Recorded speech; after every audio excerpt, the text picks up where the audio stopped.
Hello, my name is Hassan Sorrells, and this is the Leadership Lessons from the Great Books podcast, Shorts. There's no co-host on these Shorts episodes.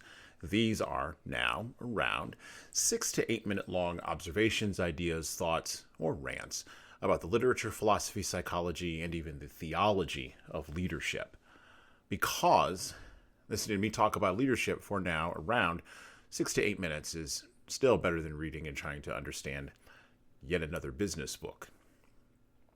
Even the one that you went to Book Instagram to buy because you saw a cool reel. Something I'd like to address here at this moment in 2023 here on the podcast. I'd like to put it down for posterity. I like to have it on the record. There's been a lot of hyperventilating ever since ChatGPT showed up in the world, or was released into the world by the Sam Altman-led OpenAI project back in November of 2022. Now, whenever you are listening to this at whatever time, we will be on whatever different version of ChatGPT, whatever, and the hyperventilating has been profuse at the beginning of all of this. It kind of reminds me, I'm old enough to remember the hyperventilating that occurred at the beginning of the internet. And it kind of puts me in mind of that, except more so. Except the truly, genuinely smart people back in the day who, didn't really know anything about the internet. Well, they admitted they didn't know anything about the internet. But now we have people almost 50 years into the internet, coming up on 50 years into the internet, who believe that because they've had that 50-year experience in the internet, can opine about large language models, can opine about large language models learning from human beings, and can opine about the impact, mostly deleterious and damaging, that this will have on the world, particularly on the Western world. I don't think too many folks in, the areas outside of the West are really thinking too much about this. They're still trying to scrabble from the hard pan their own existence, even now. The question that arises with the gee whiz-idry of things like large language models that can create generative text, generative video, and yes, I am aware this is a podcast, generative audio that can make me sound like I've said anything. The problem with those types of innovations is not the innovation in and of itself. The problem is twofold. It's the anthropomorphization of that innovation, or the giving of human characteristics by human beings to something that is fundamentally inanimate and inhuman. By the way, inhuman not meaning lacking humanity. Inhuman not meaning lacking the need to be dealt with or to be addressed. Inhuman meaning literally not human. There is no mind behind a large language model.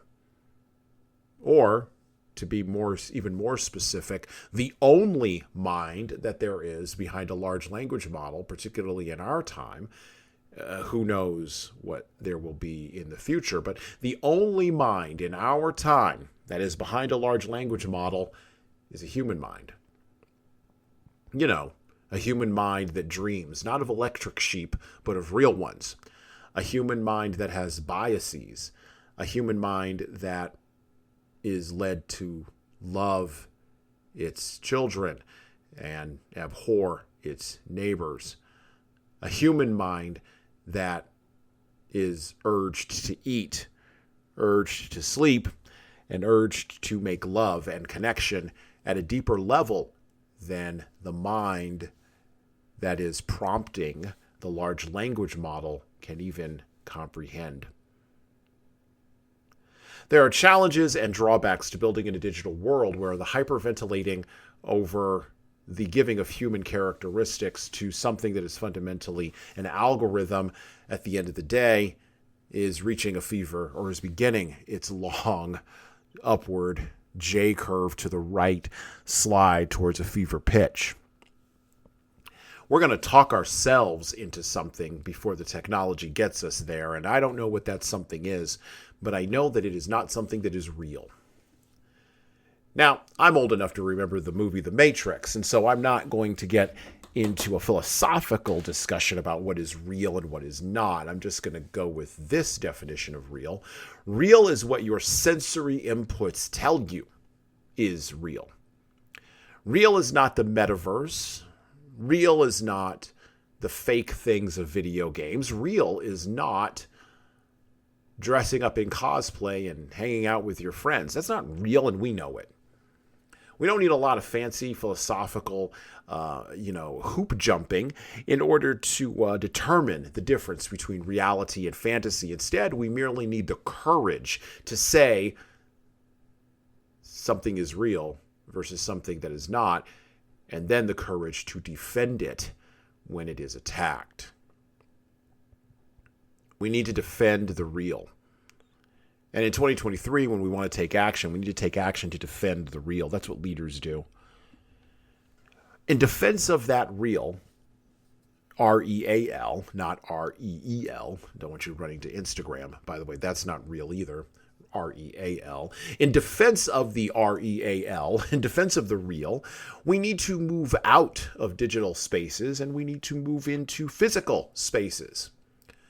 Look, your human body still needs a chair to sit in, a table upon which to put its elbows, and objects to entertain it when the electricity that powers your digital world goes out. One of the interesting things with the COVID-19 epidemic that occurred over the course of the last 2 years, one of the interesting knock-on effects is that more and more people are becoming more and more aware of the importance of maintaining a foothold, not merely a toehold, but a foothold in reality. A foothold in the world of the real, the world of the material, the world of the solid, the world of the fundamentally important. The world where human beings that you have to look in, where you have to look into their eyes and you can see their expressions and their emotions and you have to deal with them as they are. That world. The world that makes some people uncomfortable because it's hard to deal with, hard to comprehend, and sometimes hard to negotiate. The dealing with people in this world creates challenges and drawbacks for building in a digital world. And that's why the folks like Sam Altman and all of the other folks that are involved in all of the other large language model projects that they euphemistically call artificial intelligence, this is the thing they miss.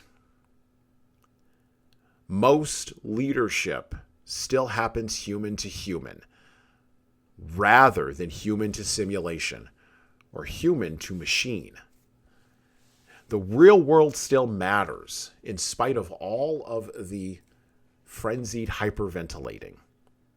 The courage to defend it and the ability to recognize the difference between it and something that is not it are going to be key for success for leaders and the key to building real things in the real world with real people all the way into all of our tomorrows. And well, that's it for me. Listen and subscribe to the Leadership Lessons from the Great Books podcast on all the major podcast players that you listen to podcasts on, including iTunes, Stitcher, Google Podcasts, and even Spotify. And please leave a 5-star review if you like the show. We need those reviews to grow, and it's the easiest way to make sure that this show gets into the ears of the leaders who need to hear it. And of course, tell all your friends. If you want to get started on the leadership path, HSCT Publishing's products and services can help your team do that.